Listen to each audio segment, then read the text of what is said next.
बिस्मिल्लाहिर्रहमानिर्रहीम। शुरू करता हूँ अल्लाह के पाक नाम से जो बहुत बड़ा मेहरबान नायत रहने वाला। दोस्तों, बहनों, भाइयों, बुजुर्गों, अस्सलाम वालेकुम वरहमतुल्लाहि वबरकातुहू। इस्लामी गज़वातुल नबी सल्लल्लाहु अलैहि वसल्लम की इस सीजन में हम गज़वा अशीरा की किस्त नंबर 3 में आपको खुशामदीद कहते हैं। आज हम इस किस्त में देखेंगे कि नबी करीम सल्लल्लाहु अलैहि वसल्लम ने इस गज़वा के दौरान कौन से अमली इक़दामात किए थे, सहाबा कराम ने किस तरह कुर्बानियां दी थी और किस तरह मदीना के नवाजिदा रियासत के ने दुश्मनों के दरमियान अपने वजूद को मनवाया था।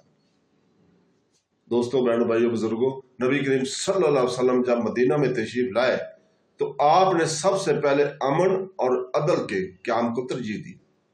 आपने सिर्फ मुसलमानों बल्कि यहूदी कबाइल और दीगर कबाइल के साथ भी मुआहदे किए ताकि मदीना एक मुत्तहिद और महफूज रियासत बन सके। गज़वा ज़ुल शीरा इसी पॉलिसी का एक तसलसल था।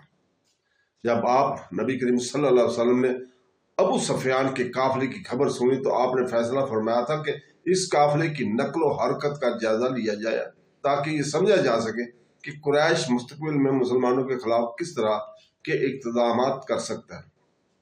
यह दरअसल पेशगी दफाई हिकमत अमली थी जो आप सल्लल्लाहु अलैहि वसल्लम ने अमली तौर पर गहरी बसीरत के साथ इसको अपनाया।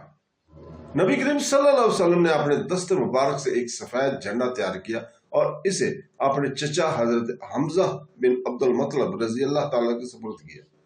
ये वही हजरत हमजा थे जिन्हें इस्लाम के शेर के लक़ब से याद किया जाता है और जिनका ईमान नबी करीम सल्लल्लाहु अलैहि वसल्लम के लिए एक बड़ी तस्कीन का बहस बना होता।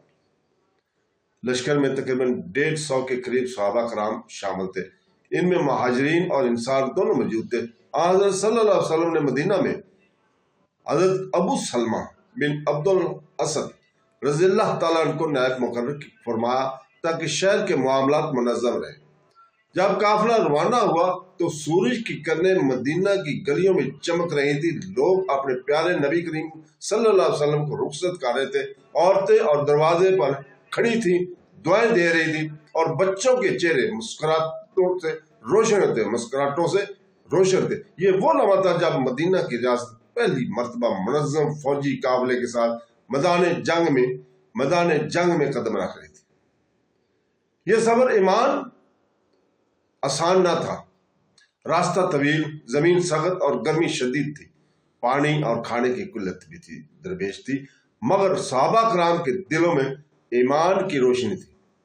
हजरत अली करमल्लाहु वजहहू फरमाते हैं कि हम में से हर एक को इस सफर में भूख और प्यास की शिद्दत का सामना था, लेकिन जब हम नबी करीम सल्लल्लाहु अलैहि वसल्लम को देखते तो सब दुख मिट जाते। आपके चेहरा मुबारक पर ऐसा इत्मीनान था जैसे आपको अल्लाह ताला की नुसरत का यकीन हो।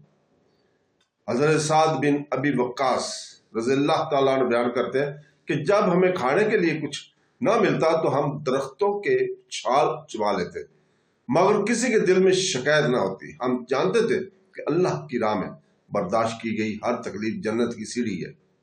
जब लश्कर वादी यंज के करीब पहुंचा तो नबी करीम सल्लल्लाहु अलैहि वसल्लम ने एक मकाम पर खैमा नस्ब करने का हुक्म दे दिया। ये वो जगह थी जहां से शाम की तरफ जाने वाले तजारती रास्तों की निगरानी आसानी हो जाती थी। आप सल्लल्लाहु अलैहि वसल्लम ने यहाँ पहला कैंप किया जिसमें रात के वक्त पहरेदारी का निजाम मुतय्यन किया गया। हजरत अब्बाद बिन बशर रज़ियल्लाहु ताला अन्हु और हजरत अम्मार बिन यासर रज़ियल्लाहु ताला अन्हु को रात की निगरानी पर मामूर किया। ये दोनों सहाबी बारी बारी पहरा देते। एक मरतबा रात के वक्त हजरत अब्बाद पर तीर चलाया गया, लेकिन वो नमाज में मसरूफ रहे और जख्मी होने के बावजूद अपनी इबादत मुकम्मल की। ये वाक़या सिर्फ बहादुरी का नहीं बल्कि ईमान की तसल्लुत का मज़हर है कि जब दिल अल्लाह की याद में महव हो जाए तो जिस्मानी इज्जत भी मामूली लगने लगती है। गज़वा अशीरा में नबी करीम सल्लल्लाहु अलैहि वसल्लम ने अपने साथियों को जंगी हिकमत अमली के साथ साथ इखलाकी असूलों की तज़ीम भी दी। आपने फरमाया, तुम में से सबसे बेहतर वो है जो अपने साथी के लिए वही पसंद करे जो अपने लिए पसंद करता है। آپ نے لشکر کو ہدایت دی کہ کسی قبیلے پر بلا وجہ حملہ نہ کیا جائے، عورتوں، بچوں اور بے زر افراد کو کوئی نقصان نہ پہنچایا جائے، ہر قدم اللہ تعالیٰ کی رضا کے لیے اٹھایا جائے۔ اور وہ اصول تھے جنہوں نے اسلامی جہاد کو عدالت اور انسانیت کے نمونہ بنا دیا تھا۔ جب نبی کریم صلی اللہ علیہ وسلم قبیلہ بنی مدلج کے قریب پہنچے تو آپ نے دیکھا کہ وہ قریش کے حلیف ہیں۔ آپ نے ان سے ملاقات کی اور اللہ کے حکم سے ایک معاہدہ کیا جس کی روح یہ تھی کہ دونوں فریق نہ ایک دوسرے پر ایک دوسرے پر حملہ کریں گے اور نہ کسی دشمن کے ساتھ ایک دوسرے کے خلاف تعاون کریں گے۔ اس معاہدہ میں یہ بھی طے ہوا تھا کہ اگر کسی تیسری قوت نے ان میں کسی پر حملہ کیا تو وہ دفاعی تعاون پر غور کریں گے۔ یہ معاہدہ مدینہ منورہ کی سیاسی بصیرت کا ایک روشن باب ہے، کیونکہ اس نے دشمن کے لیے شمالی راستہ محفوظ نہ رہنے دیا۔ قریش کا قافلہ جس کی تلاش میں لشکر روانہ ہوا تھا پہلے ہی گزر چکا تھا۔ نبی کریم صلی اللہ علیہ وسلم نے وہاں تقریباً 10 دن قیام کیا اور یہ انتظار بھی کیا۔ ایک امتحان تھا کیونکہ دشمن نظر نہ آنے کے باوجود دلوں میں جذبہ جہاد قائم رکھنے صبر کا مظہر ہے۔